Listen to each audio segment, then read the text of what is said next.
Более 50 студентов приняли участие в квесте на здании сказаний нартов. Ребят разделили на 10 команд по 5 человек. Они должны были угадать названия астинских фильмов, авторов песен. Также участникам предстояло рассказать состав традиционного астинского пива и пройти лабиринт с вопросами. Кроме того, студенты стреляли из лука.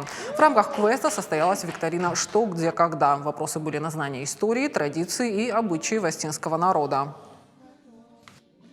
Профсоюзная организация СОКУ, в принципе, занимается организацией различных мероприятий.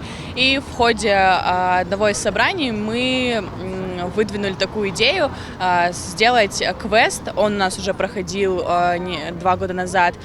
Квест был на тему «Элементарно, Ватсон», то есть по произведению «Шерлок». И такая идея возникла сделать интеллектуальные игры, сделать квест именно по теме нашего народа. Будет несколько победителей, и победители получат именные подарки. Я выступаю за команду «Акула Медведилы». Решил участвовать, подумал, что это будет очень интересно и увлекательно. Ну, так и оказалось. Готовились, смотрели фильмы на астинском, музыку слушали, читали какие-то факты про нартов.